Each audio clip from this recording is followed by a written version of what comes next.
안녕하세요. 오늘도 사연살롱을 찾아주셔서 감사합니다. 30대 여자입니다. 저는 그다지 긴 세월을 살진 않았지만 세상엔 정말 별로인 사람들이 많은 것 같아요. 당연히 지켜야 할 상식과 도리가 있음에도 자신의 이익에 눈이 먼 그런 사람들을 보면 그렇게 화가 날 수가 없죠. 저는 그런 사람들에게 심하게 대인 경험이 있어요. 바로 시댁 식구들인데요.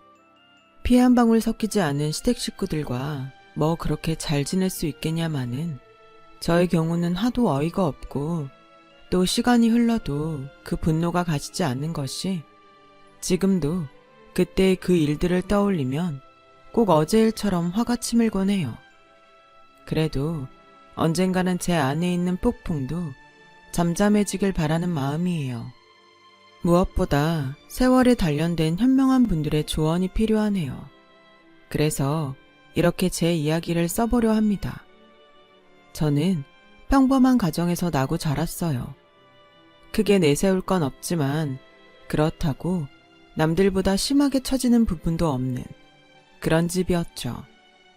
지금도 어린 시절을 떠올리면 입가에 미소가 번질 만큼 저희 집은 웃음이 만발하는 화목한 집이었어요.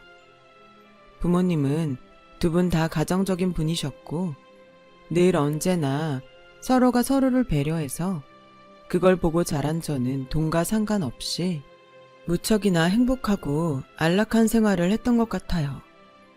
그래서 아무것도 모르던 어린 시절엔 걱정 없는 우리 집이 남들보다 잘 산다고 생각했고 나중에 뭘 좀 아는 나이가 되어서 그제야 우리 집이 경제적으로 크게 여유가 없다는 것을 알게 되었어요.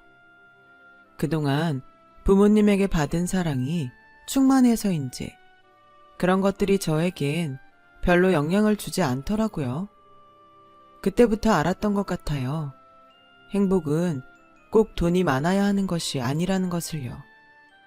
그래서 저는 자연스럽게 남들에게 보여지는 행복보다는 제가 진짜 행복할 수 있는 것이 뭔지를 고민하게 되었고 대학 진학과 진로를 고민하던 저는 그 고민 끝에 대학을 가지 않기로 했어요.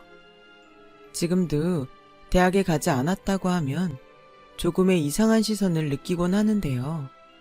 그때는 그런 시선이 훨씬 노골적일 때였지만 저는 대학을 가서 딱히 배우고 싶은 것이 없었고 또 그것을 통해 하고 싶은 일도 없었기에 저는 제가 바라던 대로 하루빨리 어엿한 사회인이 되어 자유로운 저만의 인생을 살고 싶었어요.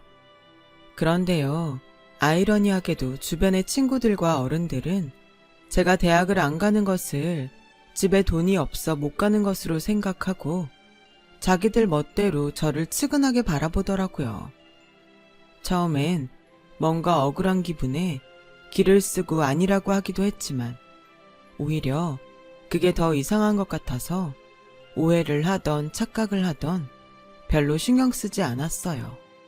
그리고 그렇게 제가 20살이 막 되었을 즈음 아빠는 저에게 처음으로 술을 가르쳐 주시며 당신은 예전에도 그랬고 앞으로도 제가 옳다고 하는 것에 기꺼이 응원해 줄 것이니 절대 기죽지 말고 원하는 대로 살라고 조언을 해주셨죠.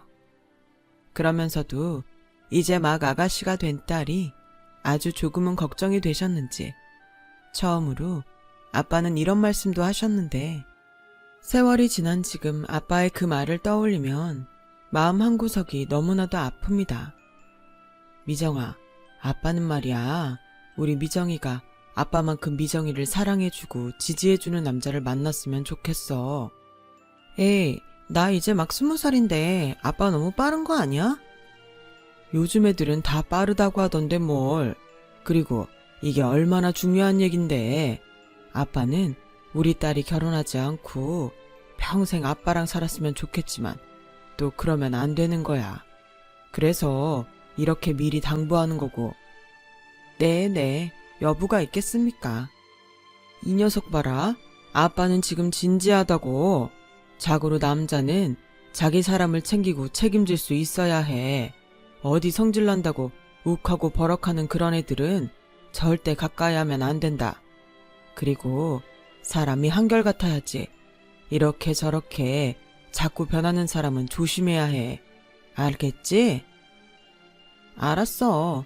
내가 아빠 딸인데 그런 남자를 내가 왜 만나? 난 우리 아빠 같은 남자 아니면 절대 연애도 안 하고 결혼도 안 할 거야. 저는 살짝 취기가 오른 아빠에게 안심하라고 그런 약속을 했어요. 그리고 사회인이 된 지 2년 정도 흘렀을 때 아빠가 신신당부한 그런 남자를 소개로 만나게 되었죠. 배려심 넘치고 유머러스한 센스에 반해서 연애를 시작하게 되었어요. 그리고 그 남자와 저는 3년 뒤 부부가 되었죠. 남편은 연애를 시작했을 때부터 저희 아빠와 비슷한 구석이 많았어요. 하루 온종일 저만 생각하는 듯 했고, 저와 있을 때는 무엇이든 저를 위해 다 해주었어요. 물론 그때는 남편의 모습을 다 믿지는 않았어요. 왜 그렇잖아요. 좋으면 뭔들 못할까 하는 그런 생각. 그래서 저는 연애를 더 길게 하면서 남편이 진짜 어떤 사람인지 확인하려 했고, 2년 뒤 적어도 제 눈엔 한결같이 저만 아는 바보 같은 사람이라, 그래, 이 남자는 변하지 않고 평생 나만 바라볼 우리 아빠 같은 사람이야 라는 확신이 들어 결혼까지 생각하게 되었어요. 당시 저는 그리 많은 나이는 아니었지만 남편이 저보다 6살이 많았어요. 또 저는 이왕 결혼할 거라면 차라리 빨리 해서 우리 집처럼 화목한 가정을 이루고 싶다는 꿈이 있었어요. 그래서 연애를 하는 중 남편이 먼저 자기 집에 가서 인사를 드리면 어떻겠냐고 물었을 때 1초의 망설임도 없이 좋다고 했습니다. 내심 남편의 집 분위기가 궁금했던 저는 기대와 긴장을 동시에 하며 첫 방문을 했었죠. 그리고 그렇게 찾아간 남편의 집. 그러니까 시댁의 모습은 제가 바라던 대로 화목하고 따뜻한 그런 집이었고, 남편의 가족은 부모님과 남편, 그리고 시집간 여동생까지 4인 가족이었는데 제 눈에 참 이상적인 가족으로 보이더라고요. 당시 시아버지는 동네에서 작은 약국을 운영하다 얼마 전 건강 이상으로 약국 문을 닫으셨고, 시어머니는 결혼 전 작은 병원 간호사로 일을 하시다가 결혼하면서 그만뒀다고 하셨어요. 그러니까 지금은 이렇다 할 직업은 없고 자식들에게 용돈 받아 생활하시지만 나름 배운 사람들이었죠. 남편은 당시 대기업까지는 아니었지만 그래도 그쪽 업계에서는 꽤 유명한 회사에서 마케팅 과장 일을 하고 있었어요. 게다가 시집간 여동생은 시집을 잘 가서 서울 강남에 있는 아파트에서 사모님 소리를 듣는 모양이더군요. 저는 평소 성격과 가치관은 그렇지 않지만 자리가 자리인지라 혹시나 저를 대학에 가지 않았다고 못마땅해 하시지 않을까? 또 집이 경제적으로 여유가 있지 않다고 반대하지 않을까? 등등 걱정이 되기도 했었는데, 다행히 남편의 부모님은 그 어떤 것도 크게 문제 삼지 않으셨어요. 이쯤 되니 저도 남편을 놓치고 싶지 않다는 마음이 제 안에 자리하게 되더라고요. 남편 집에 인사를 드린 것을 계기로 저희는 본격적으로 결혼에 대해 이야기를 나누게 되었는데요. 때마침 저희 부모님께 소개한 남편을 부모님이 마음에 든다고 하셔서 저희는 이미 마음먹은 결혼을 미룰 이유가 없어 그 애가 가기 전에 결혼식을 올리게 되었어요. 그때를 생각하면 참 철이 없었어요. 어려서 그랬는지 그때까지 크게 대인 적이 없어 그랬는지 저는 앞으로 제 인생이 계속 남편과 알콩달콩 행복할 거라고 믿었죠.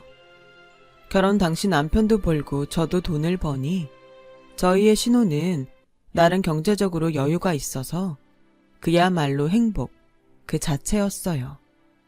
그리고 제 예상대로 저는 결혼 후 예전보다 훨씬 많이 행복하게 남편과 신혼생활을 즐겼어요.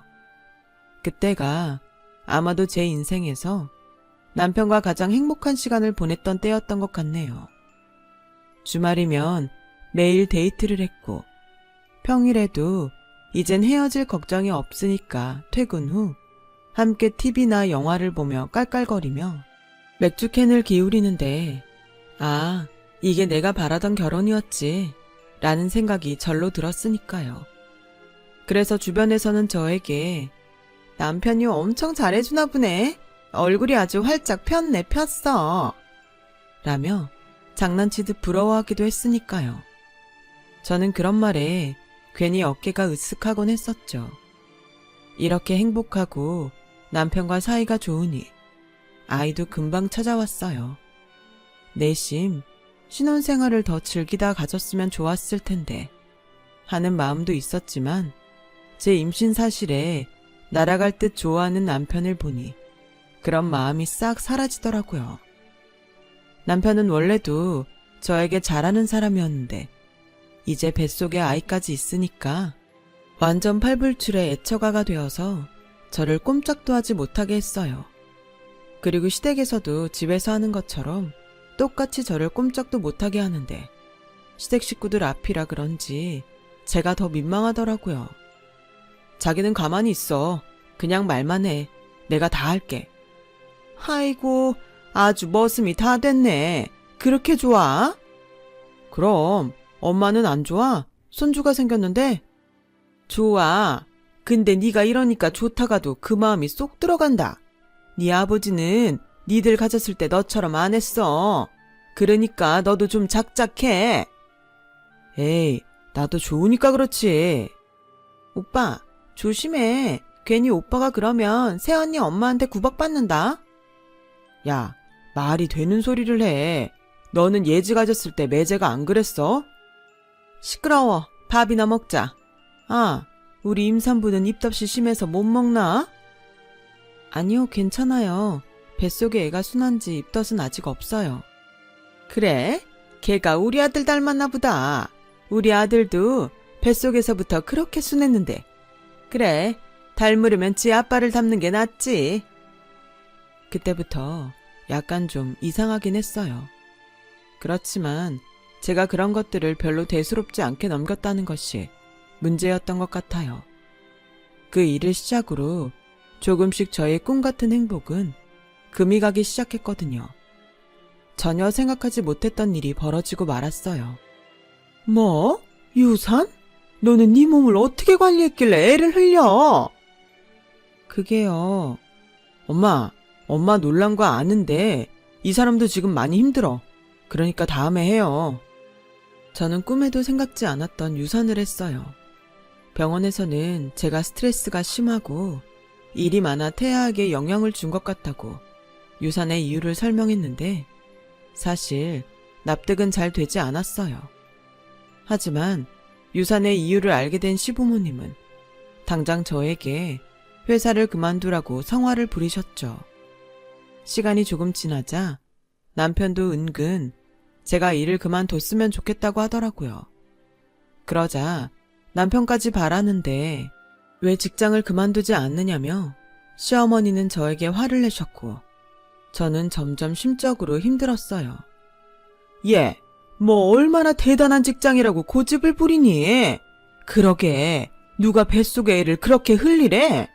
나는 2번 다시 그런 거 용납 못한다. 아니, 우리 아들이 돈을 못 버는 것도 아니잖아. 더 이상 긴말할 필요 없다. 당장 회사 그만둬. 알겠니? 다른 여자애들은 그렇게 시집만 가면 회사 그만 못 떠서 한다리라는데 너는 진짜 특이해. 누가 보면 수억은 버는 줄 알겠어. 시어머니는 이렇듯 제가 유산을 하고도 계속 직장에 다니는 것을 참 싫어하셨어요.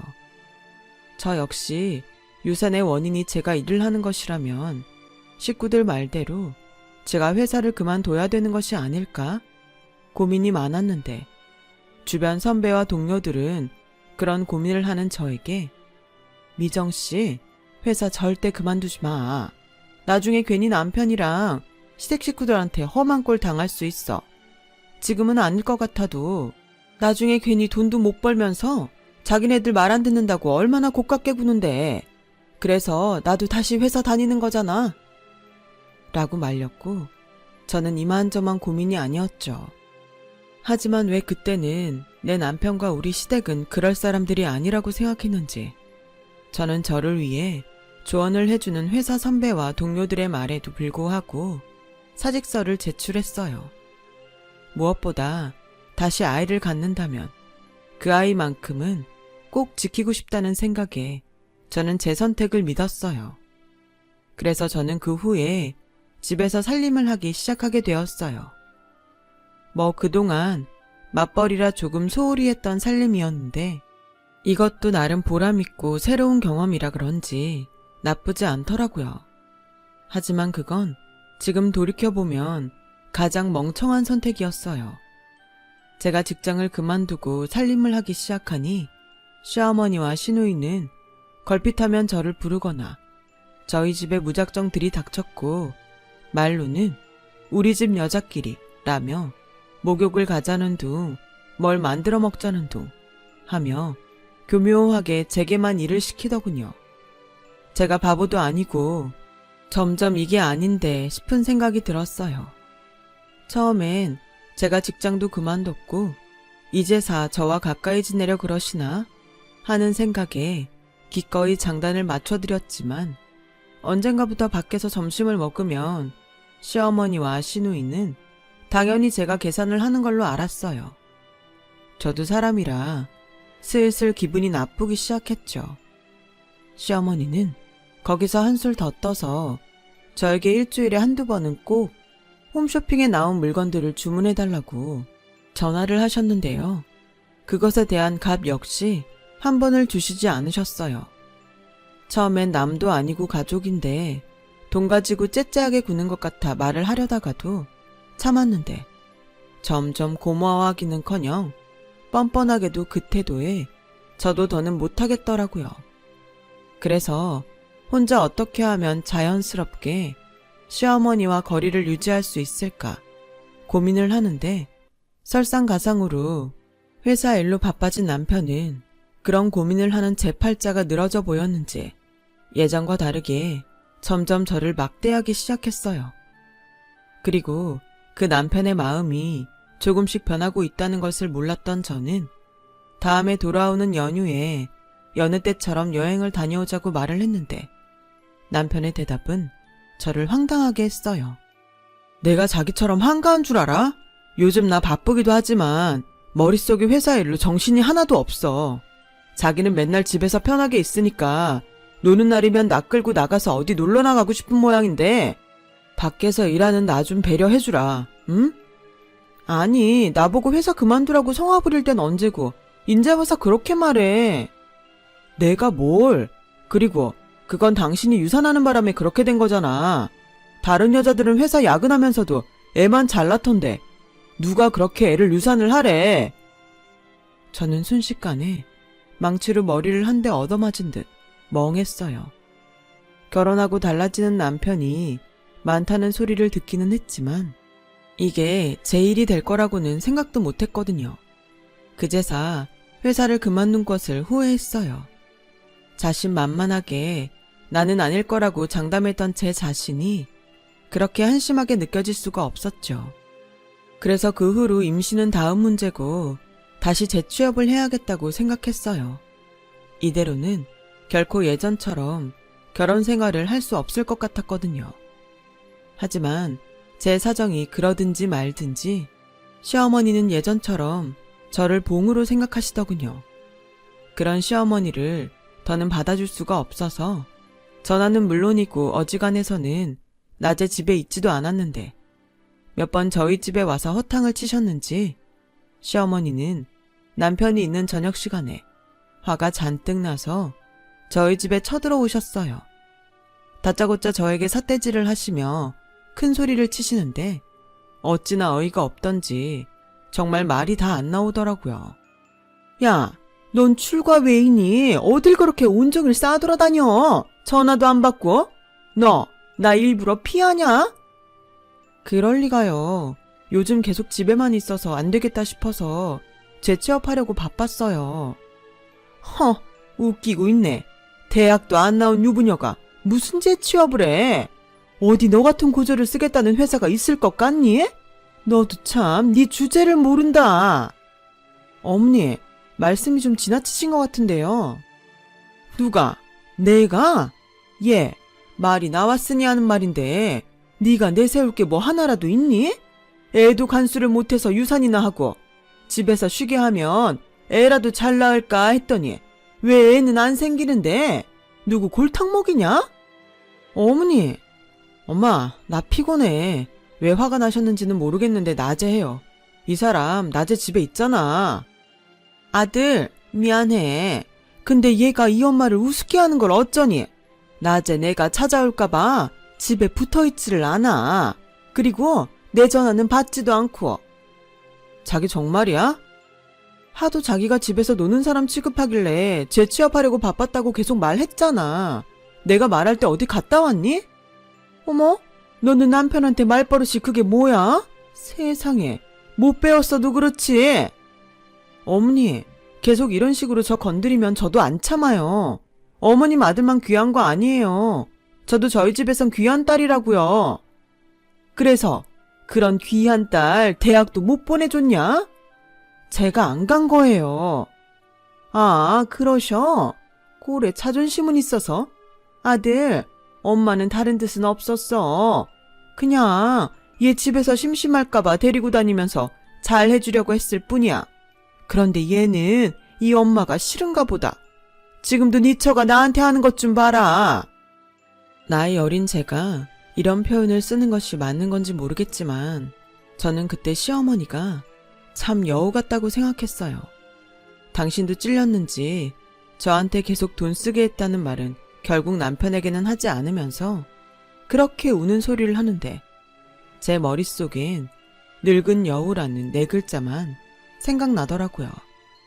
그래서 그날 저녁 저는 남편에게 그동안 있었던 일을 말했어요. 그러자 남편은 한숨을 푹 쉬더니 그 돈이 뭐 얼마나 되냐며 저에게 핀잔을 줬고 저는 억울한 마음에 돈도 돈이지만 이용당하는 것이 싫어서 그런 거라고 몇 번을 말했는데도 팔은 안으로 굽는다고 남편은 제가 하는 말을 믿지 않았어요. 우리 엄마 그런 사람 아니야. 그런 사람이었으면 결혼 전에 애당초 당신 대학도 못 나오고 처갓집 별 볼 일 없다고 우리 결혼 반대하셨겠지. 뭐라고? 그렇잖아. 솔직히 나도 자기 한 사람만 보고 결혼했지만 우리가 레벨이 맞지는 않잖아. 레벨? 사람 사는 게 무슨 게임이니? 그리고 이런 말 하는 거 나도 싫은데 그렇게 따지면 나도 할 말이 없는 거 아니야. 막말로 당신 부모님 벌이도 없는 백수시잖아. 지금도 아가씨랑 우리한테 용돈 받아서 생활하시는데 오히려 우리 집에서 반대해야 맞는 거 아니야? 뭐? 자기 지금 말 다 했어? 여태 우리 집을 그렇게 생각한 거야? 정말 실망이다. 나도 실망이야. 요즘 자기가 얼마나 많이 변한 줄 알아? 내가 오죽하면 재취업을 하겠다고 이러겠냐고. 아, 됐어. 피곤해. 알았으니까 자기 마음대로 해. 됐지?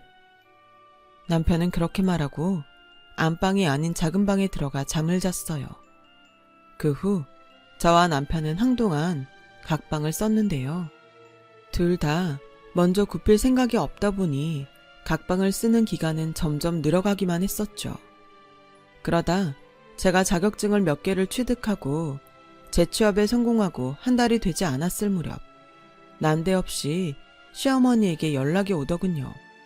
무슨 큰일이라도 난 듯 시어머니는 당장 의논할 일이 있다고 다짜고짜 집으로 오라고 성화를 부리셨는데 제가 퇴근을 하고 시댁에 가보니까 말하지 않아도 대충 어떤 상황인지 알 것 같았어요.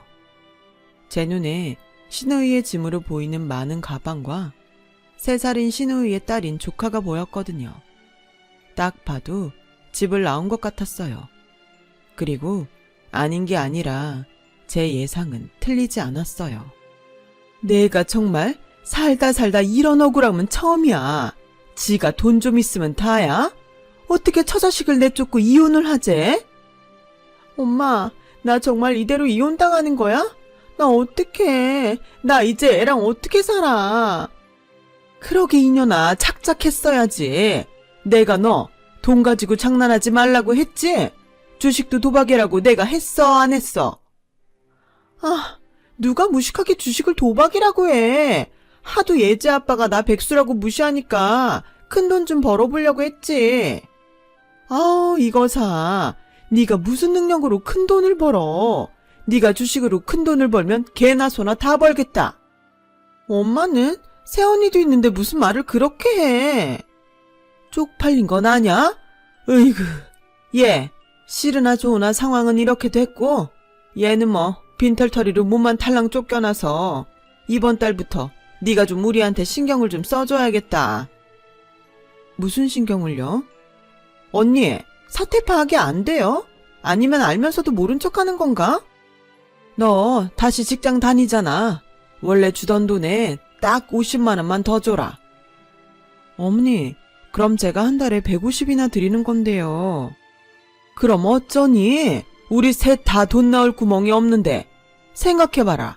150도 부족하지 않겠니? 부족하면 벌어야죠. 아가씨 전처럼 다시 일하세요. 상황은 알겠는데 애도 있으면서 그렇게 가만히 있을 수는 없잖아요.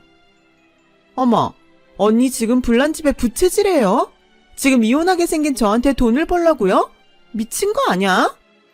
그래, 얘. 너도 사태 파악을 좀 해라. 얘가 지금 어디 가서 돈 벌게 생겼냐? 그리고 너도 집에서 판판히 놀면서 내 아들 돈으로 편하게 있었잖아. 그거 우리한테 베푼다고 생각해. 저는 시어머니의 논리가 웃기지도 않아 헛웃음이 났어요. 그래서 그날 야근을 하고 돌아온 남편을 붙들고 시댁에서 있었던 일을 모두 이야기했는데 남편은 또다시 질린 듯한 얼굴을 하더니 아무 말도 하지 않고 작은 방으로 들어갔어요. 그래서 저도 자기 집 일이니까 자기가 알아서 하라고 했고 한동안은 시댁에서 걸어오는 전화를 모두 피했습니다. 그러던 중 저에게 또다시 믿을 수 없는 일이 벌어졌어요. 미정아, 어떡하니? 네 아빠가 뺑소니 사고를 당했는데 의식이 돌아오지 않는데. 저희 엄마는 차마 입 밖에 나오지 않는 말을 할 수가 없어서 몇 번이고 말을 하다 멈추고 했고 저는 믿을 수 없는 사실에 힘이 풀려 손에 들고 있던 핸드폰을 툭 떨어뜨리고 말았어요. 그리고 그 길로 미친 듯이 뛰어 아빠가 있다는 병원으로 향했는데 제가 병원에 도착했을 때 아빠는 그렇게 허망하게 세상을 떠나신 후였어요. 엄마는 오열하다 정신을 잃으셨고 저는 이러다 엄마까지 잘못되면 어쩌지 싶어 몸을 달달 떨며 아빠의 빈소에 앉아 있었는데 뭐가 어떻게 되어가는지 정말 하나도 모르겠더라고요. 그렇게 정신이 없는 가운데 그래도 남편이 있어 다행히 아빠의 장례를 무사히 치를 수 있었는데 아빠의 죽음으로 전혀 정신을 차릴 수 없었던 저와 엄마에게 남편은 아빠의 사망보험금과 피해 보상금에 대한 이야기를 꺼냈어요. 장모님, 힘드시겠지만 장모님이 배우자시니 장모님이 하셔야 해요. 다행히 뺑소니범은 잡았고 그에 따른 피해 보상금도 받으셔야 하니 지금은 슬퍼하시기보다 정신 꽉 붙들고 어떻게든 더 받기 위해서 장모님이 강하게 나가셔야 해요. 그래, 근데 그 돈이 다 무슨 소용인가. 내 남편이 지금 여기 없는데. 그러니까요. 장인어른도 안 계신데 돈이라도 더 챙기셔야죠. 저는 그때 남편이라도 있어서 다행이라고 생각했어요. 하지만 얼마 지나지 않아 남편에겐 딴 생각이 있었다는 것을 알게 되었죠. 저는 그때부터는 남편에 대한 그 어떤 애정도 사라져 없어졌어요. 글쎄 제 남편은 자기가 중간에서 합의금과 보험금 수령에 도움을 주면 저희 엄마가 다만 얼마라도 떼서 줄 거라고 이미 계산을 하고 있었더라고요. 그리고 그걸 시댁 식구들에게 자랑처럼 떠들었고 남편의 말에 또 기대를 한 바가지한 시어머니와 시누이는 아직 슬픔 속에서 어떻게 해야 할지 모르는 저에게 이런 헛소리를 했어요. 예, 죽은 네 아버지 일은 안 됐지만 산 사람은 살아야지. 그래도 너는 내 아들 덕에 합의금도 제법 많이 챙겼다면서. 그래서 하는 소린데 너 네 엄마한테 말해서 합의금이랑 보험금 나온 것 중에서 딱 3억만 우리 줘라. 뭐라고요? 내 아들 아니었음. 날아갈 돈이 얼마였니?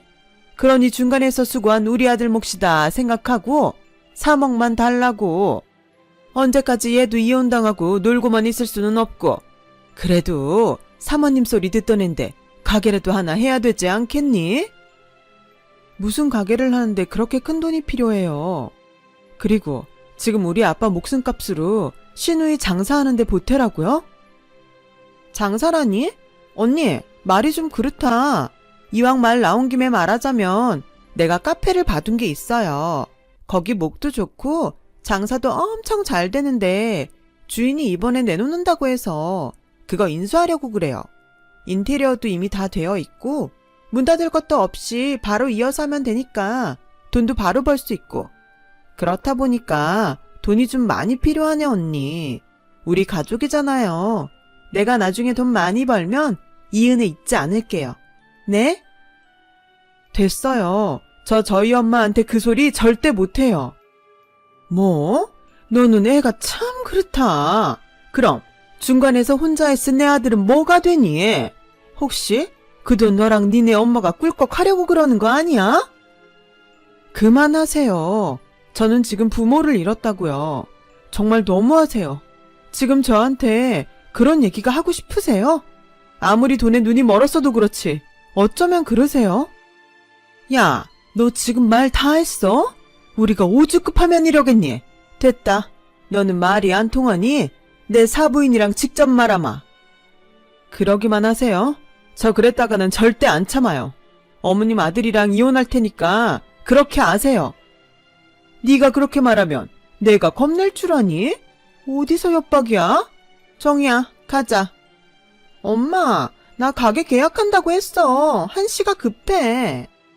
엄마만 믿어. 다 수가 있다. 시어머니는 저를 죽일 듯 노려보고 그렇게 시누이와 나가셨어요. 그리고 저는 남편에게 시어머니와 시누이가 다녀간 사실을 이야기했고 남편은 이미 다 아는 듯 저에게 이렇게 말했죠. 물론 당신 기분 이해해. 근데 우리 엄마랑 정희 입장도 좀 봐줘. 걔도 아직 앞날이 구말리잖아.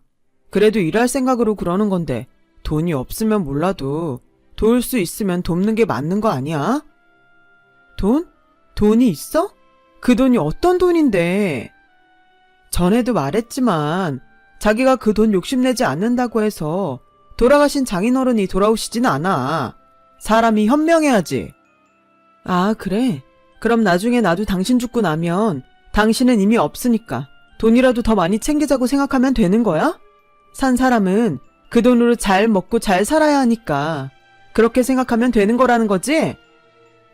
내가 이러니까 요즘 자기랑 말하기가 싫어. 아주 답답해 죽겠다. 좋아. 내가 다 포기할 테니까 두 사람 정신 놓고 있을 때 장례 치르고 중간에서 보험금이랑 합의금 받을 때 수고한 목 제대로 계산해서 줘. 그럼 나도 앞으로 돈에 대해서 일절 아무 말 안 할게. 당신 몫을 달라고? 난 그 돈에 아무런 미련도 없어. 그 돈을 받는다면 그건 다 아빠 없이 지내야 하는 엄마 몫이겠지. 그러니까 당신도 당신 식구들도 제발 내 앞에서 그 입 닥쳐주라. 저는 그렇게 말하고 방에 가서 짐을 쌌어요. 남편과 싸워서 그런 것도 있었지만 혼자 있을 친정엄마 걱정에 애당초 그럴 생각이었거든요. 그런데 남편은 그런 저를 가지 못하게 막아섰고 급기야 안방 문을 잠가 저를 나가지 못하게 하는데 저도 이대로는 물러설 수 없어서 경찰에 신고를 했어요. 그렇게 출동한 경찰에 의해 저는 집을 나올 수 있었죠. 남편도 모든 정황을 이야기하는 것이 쪽팔렸는지 나가겠다는 저를 잡지 못했죠. 저는 그 길로 친정집으로 갔어요. 그렇게 한 달 넘게 친정엄마와 생활하며 나름 조금씩 안정을 찾아갔는데 친정엄마가 저에게 돈이 든 통장을 건네시며 이렇게 말씀하셨어요. 엄마가 생각을 많이 했는데 이 돈은 아무래도 네가 갖는 게 맞는 것 같아. 우리 둘 다 정신 없을 때 서서방이 고생 많이 한 건 맞잖아. 네 아빠는 무엇이든 너한테 선택하라고 하겠지만 엄마는 그래도 우리 딸이 남편 그늘에서 남편 의지하고 사랑받고 살았으면 좋겠어. 저는 엄마에게 미안하다고 대답했어요.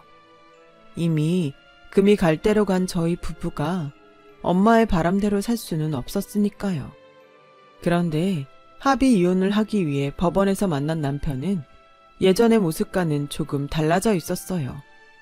그러니까 예전 사이가 좋았던 그때의 그 남편의 모습으로 저를 대해주면서 자기는 이혼을 하고 싶지 않다고 저에게 용서를 빌었어요. 그리고 더 이상 시어머니와 시누이에게는 더는 시달리지 않게 하겠다고 약속을 하는데 절대 흔들리지 않을 것 같았던 마음이 흔들리더군요. 그래서 이혼 서류에 도장까지 다 찍고 마지막으로 기회를 한 번 더 주겠다고 했어요. 만약 똑같은 일이 벌어진다면 이미 다 작성한 이혼 서류를 제가 법원에 제출하는 것으로 합의를 했죠. 저는 그렇게 다시 집으로 돌아갔어요. 다시 혼자 남을 친정엄마가 마음에 걸리긴 했지만 제가 이혼을 보류했다는 것이 더 기뻤던 엄마는 저에게 자기 생각은 하지 않아도 되니 그저 행복하게만 살라고 당부하셨죠.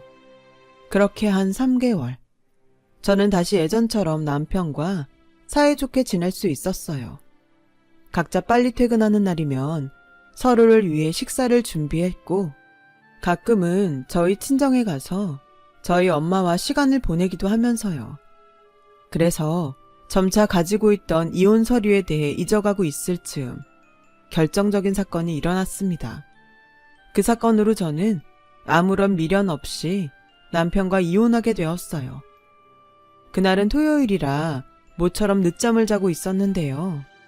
거실에서 들려오는 요란한 소리에 저는 잠에서 깼고 남편은 벌써 일어나 방에 없길래 남편이 거실에서 무얼 하나 싶어 거실로 나가봤는데 글쎄 저도 모르는 이사가 한창이었어요. 카페를 3개월 만에 말아먹은 시누이가 결국엔 빚만 잔뜩 지어 시댁집을 처분하게 만들었던 거예요. 오갈 곳이 없어진 그들은 저희 집에 이사를 들어오고 있었던 거고요. 아니, 이렇게 말도 없이 이사를 오는 경우가 어딨어요. 어머, 너 웃긴다. 여기 내 아들 집이잖아. 그리고 누가 말을 안 했대? 아, 국진이가 너한테 아직 말을 안 했니? 내 아들이 오죽하면 그랬을까. 아무튼 그렇게 됐으니까 너도 빨리 도와. 그리고 안방은 나랑 네 시아버지가 쓸 테니까 비워주고. 말도 안 돼. 알았어요. 잠시만 기다리세요. 저기요. 저는 시어머니에게 그렇게 말하고 한참 이사 일을 하는 업체 사람에게 여기 있던 짐을 다른 곳으로 옮기고 싶다고 말했어요. 물론 돈을 2배로 더 준다고 조건을 걸었고요. 업체 사람은 누군가 통화를 한 후 곧 차가 올 거라고 저에게 말하더군요. 저는 저대로 짐을 싸기 시작하는데 누군가에게 연락을 받았는지 그때까지 콧배기도 보이지 않던 남편이 헐레벌떡 뛰어들어왔어요. 자기야, 미안해. 상황이 좋지 않아서 말한다는 게 늦었어. 그래? 그 말한다는 게 결국엔 상의는 아니었던 거지? 어떻게 나랑 말도 없이 여기로 오시게 해? 그럼 어떡해. 이미 엄마랑 아버지가 집을 담보로 정희한테 돈을 해주신 걸. 그러게. 그때 그냥 장인어른 보험금에서 얼마 줬으면 좋았잖아. 뭐? 설마 우리 이혼 서류 다 작성된 거 잊은 거 아니지? 우리 이제 정말 끝내자. 싫어. 아니, 난 절대 안 해. 나랑 정 이혼하고 싶으면 그때 받았던 장인어른 보험금이랑 합의금에서 절반 줘. 그럼 해줄게. 미친놈. 너랑 니네 집 식구들 다 돈에 미친 사람들이야. 법으로 해. 법으로 가져갈 수 있으면 가져가라고. 근데 난 돈도 돈이지만 너 같은 새끼랑은 1분 1초도 살고 싶지 않아. 야, 내가 밖에서 듣자 하니까 누구 보고 미쳤대. 네가 돈 좀 만지니까 뭐라도 되는 것 같냐? 우리 아들 아니었으면 그 돈도 없었잖아. 너 갈 때 가더라도 돈 내놓고 가. 저 그 돈 없어요. 제 앞으로 나온 거 아니잖아요. 그러니까 법으로 그게 맞는다면 제대로 가져가세요. 저도 어떤 판결이 나올지 아주 궁금하네요. 그리고 제가 이 집 올 때 혼수로 해온 건 싹 다 가져갈 테니 안방을 쓰시던 거실을 쓰시던 마음대로 하세요. 이 집 숟가락 젓가락까지 몽땅 제가 해온 건 아시죠? 저는 그렇게 말하고 업체 사람들에게 집에 있는 가구며 가전제품 모두를 실어서 친정집으로 가자고 했어요. 친정엄마는 많이 놀라셨지만 제가 전후 사정을 이야기하자 더는 아무 말도 없으셨죠.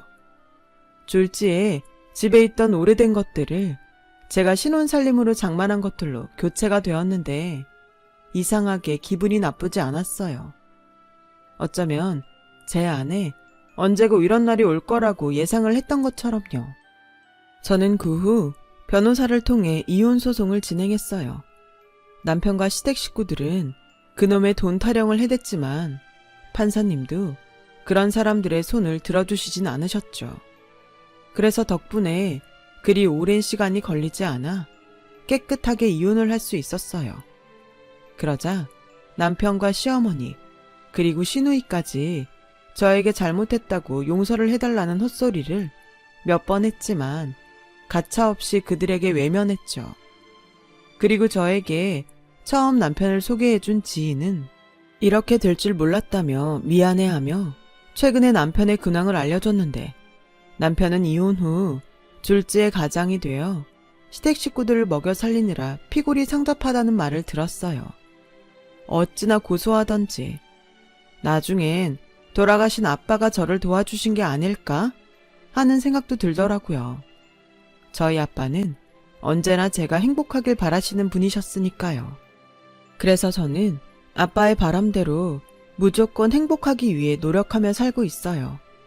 가끔은 엄마와 여행도 가고 또 가끔은 갖고 싶은 것과 하고 싶은 일에 돈과 시간을 쓰는데요. 행복이라는 것이 별것이 없더라고요.